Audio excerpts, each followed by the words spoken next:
بہت زیادہ باکثرت روزہ رکھنے والے کچھ ایسے بھی ہوں گے، باکثرت روزہ رکھنے والے کچھ ایسے بھی ہوں گے کہ سوائے انہیں بھوک پیاس کے کچھ بھی حاصل نہیں ہوتا، بھوک پیاس کے کچھ بھی حاصل نہیں ہوتا۔ اور بہت سارے لوگ ایسے ہیں جو راتوں کو قیام کرتے ہیں، راتوں کو قیام کرتے ہیں، لیکن سوائے تھکاوٹ کے انہیں کچھ بھی حاصل نہیں ہوتا۔ کیوں؟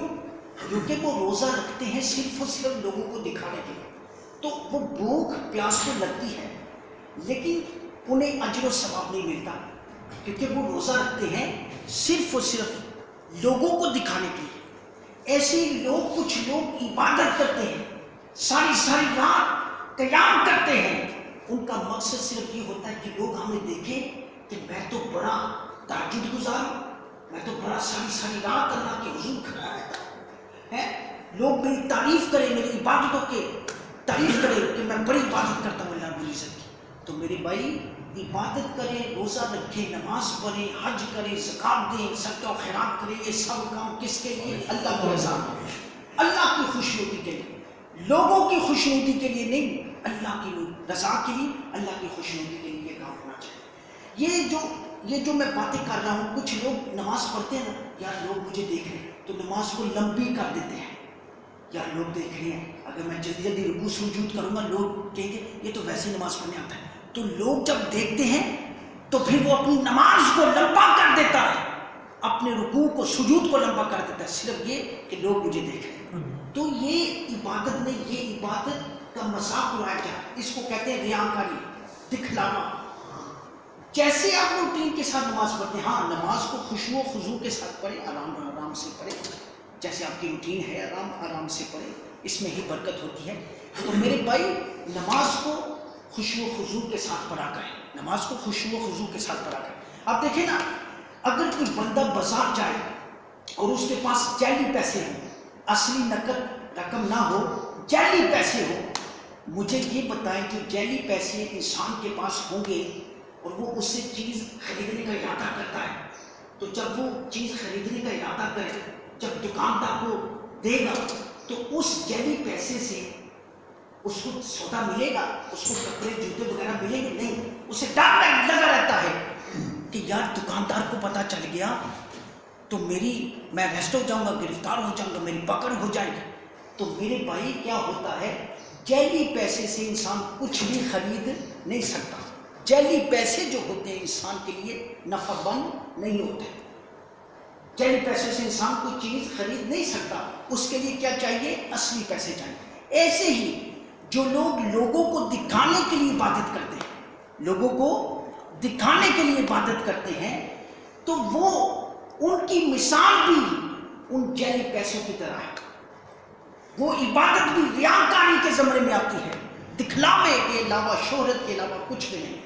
اس لیے نماز پڑھیں، عبادت کریں، روزہ رکھیں، حج کریں، زکات دیں، صدقہ و خیرات کریں، غریبوں کی مدد کریں، صرف اور صرف اللہ کی رضا کے لیے، اللہ کی خوشنودی کے لیے۔ آخری بات عرض کر کے اجازت چاہوں گا کہ ایک بڑا نیک بندہ تھا، ایک بندہ بڑا نیک تھا، تو وہ جا رہا تھا تو اس نے راستے میں دیکھا لوگ درختوں کی درخت، ایک بہت بڑا لمبا درخت ہے، لوگ اس کی پوجا کر رہے ہیں، لوگ اس کی پوجا کر رہے ہیں۔ اس نے جب دیکھا نا، وہ نیک بندہ تھا، اس نے کہا عبادت تو اللہ کی کرنی چاہیے، یہ درخت کی پوجا کر رہے ہیں، عبادت تو صرف اللہ کی کرنی چاہیے، یہ درخت کی لوگ پوجا کر رہے ہیں۔ اس نے کلہاڑا لیا اور اس درخت کو کاٹنے کے لیے چلا، کہ اس لیے کاٹنے کے لیے چلا تاکہ لوگ اللہ کی عبادت کریں، نہ کہ درخت کی عبادت کریں، نہ کہ درخت کی عبادت کریں۔ پھر کیا ہوا؟ جب وہ کلہاڑا لے کر چلا، اس ارادے سے، نیک ارادے سے چلا، راستے میں شیطان انسانی شکل میں ملا، راستے میں شیطان جو ہے انسانی شکل میں ملا۔ کہنے لگا بھائی کہاں کا ارادہ ہے، کہاں کا ارادہ ہے؟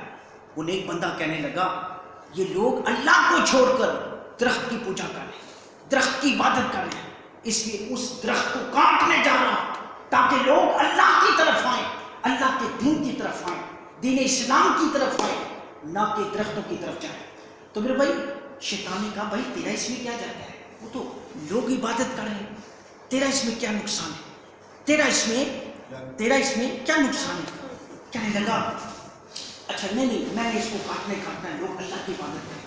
اب پھر کیا ہوا، اس نے جناب محمد جانے لگا تو شیطان نے اس کے ساتھ جھگڑا کیا، اب لڑائی شروع ہو گئی. اب اس نیک بندے نے شیطان کو پچھاڑ دیا، شیطان کو پچھاڑ دیا، وہ بندہ غالب آ گیا، جو نیک بندہ تھا وہ غالب آ گیا. پھر اس شیطان نے ایک بات میں کہا کہ یار دیکھ تیرا کیا نقصان ہے اس میں، لوگ اگر درخت کی عبادت کرتے ہیں تو تیرا اس میں کیا نقصان ہے، تو اللہ کی عبادت کرتا ہے نا، لوگوں کو ان کے حال پہ چھوڑ دے. کہنے لگا کہ بھائی لوگوں کو کیوں ان کے حال پہ چھوڑ دے. کہنے لگا اس طرح کرو کہ میں تجھے روزانہ 2 درہم دیا کروں گا، تکیے کے نیچے جب تو سوئے گا اٹھے گا تیرے سرہانے کے نیچے 2 درہم تجھے ملیں گے، تو تو چھوڑ دے لوگوں کو ان کے حال پہ. اب وہ لالچ میں آ گیا. اب یہ توجہ، پہلے وہ کام اللہ کی رضا کے لیے کر رہا تھا، دوسری بار وہ لالچ میں آ گیا، درہم کی دینار کے لالچ میں آ گیا. جب وہ گر گیا سویا، شیطان نے اس کے سرہانے کے نیچے 2 درہم رکھ دیے. وہ بڑا خوش ہوا، اس نے درخت کو کاٹنے کا ارادہ ترک کر دیا. پھر اگلا دن ہوا، رات ہوئی، اٹھا تو سرہانے کے نیچے کوئی پیسے نہیں تھے، کوئی درہم نہیں تھے، کوئی دینار نہیں تھے. اس دفعہ وہ بڑا پریشان ہوا، کہنے لگا یہ کیا ہوا. پھر وہ کلہاڑا لے کر پھر چلا اس درخت کو کاٹنے کے لیے، پھر دوبارہ چلا. اب راستے میں پھر شیطان انسانی شکل میں مل گیا. کہنے لگا بھائی کہاں کا ارادہ ہے. کہنے لگا میں اس درخت کو کاٹنے جا رہا ہوں، اس درخت کو کاٹنے جا رہا ہوں. کہا کیوں؟ کہا کہ لوگ اللہ کو چھوڑ کر اس درخت کی عبادت کر رہے ہیں، لوگوں کو دین کی طرف آنا چاہیے، دین اسلام کی طرف آنا چاہیے. شیطان نے بڑا روکا لیکن وہ نہ روکا. کہنے لگا پھر لڑائی ہوئی، شیطان اور اس بندے کے درمیان لڑائی ہوئی. اس دفعہ شیطان اس پر غالب آ گیا. پہلے بندے نے شیطان کو پچھاڑ دیا تھا، دوسری بار جب لڑائی ہوئی نا تو شیطان غالب آ گیا بندے پر. تو جب لڑائی ختم ہوئی تو اس نے کہا یار پہلی دفعہ تیری میرے ساتھ لڑائی ہوئی تھی، میں تجھ پر غالب آ گیا تھا، دوسری دفعہ لڑائی ہوئی ہے شیطان تو مجھ پر غالب آ گیا، اس کی کیا حکمت ہے. کہنے لگا پہلی دفعہ جب تو کلہاڑا لے کر اس درخت کو کاٹنے جا رہا تھا تو تیری نیت تو وہ کام صرف اور صرف اللہ کی رضا کے لیے کر رہا تھا، تو اللہ کی رضا کے لیے جا رہا تھا، اللہ کی خوشنودی کو حاصل کرنے کے لیے وہ کام کرنے جا رہا تھا. جبکہ اب دوسری دفعہ تجھے پیسے نہیں ملے، تجھے درہم نہیں ملے، اب تو کام اللہ کے لیے نہیں بلکہ پیسوں کے لیے جا رہا ہے، پیسوں کی لالچ کے لیے جا رہا ہے، اس لیے اب میں تجھ پر غالب آؤں. تو میرے بھائی جب بندہ اللہ کی رضا کے لیے کام کرتا ہے، اللہ کی رضا کے لیے کام کرتا ہے، اللہ کی خوشنودی کے لیے کام کرتا ہے، تو پھر شیطان بھی اس بندے سے ڈرتا ہے. اور جب بندے کے دل میں پیسوں کا لالچ آ جاتا ہے، دنیا کے لیے کام کرتا ہے، ریاکاری دکھلاوے کے لیے عبادت کرتا ہے، پھر وہ ایسی عبادتیں اللہ کو قابل قبول نہیں ہوتی. پھر شیطان ان بندوں پہ غالب آ جاتا ہے جو دکھلاوے کی عبادت کرتے ہیں، جو صرف اور صرف ریاکاری کی عبادت کرتے ہیں، شیطان ان پر غالب آ جاتا ہے.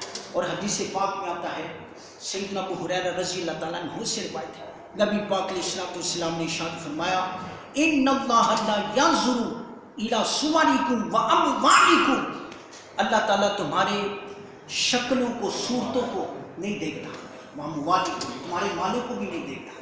نہ اللہ تعالیٰ تمہاری شکلوں کو دیکھتا ہے، نہ تمہاری صورتوں کو دیکھتا ہے، واموالکم نہ تمہارے مالوں کو دیکھتا ہے. بولے نہ تمہارے مالوں کو دیکھتا ہے، ولیکن ينظر الى قلوبکم واعمالکم، وہ تو تمہارے دلوں کو دیکھتا ہے، وہ تو تمہارے دلوں کو دیکھتا ہے، واعمالکم وہ تو تمہارے عملوں کو دیکھتا ہے، وہ تو تمہارے عملوں کو دیکھتا ہے کہ یار اس بندے کے دل میں میری محبت ہے کہ نہیں ہے، یہ کتنا مجھ سے محبت کرتا ہے، یہ کتنا میری رضا کے لیے کام کرتا ہے، میری خوشنودی کے لیے کام کرتا ہے.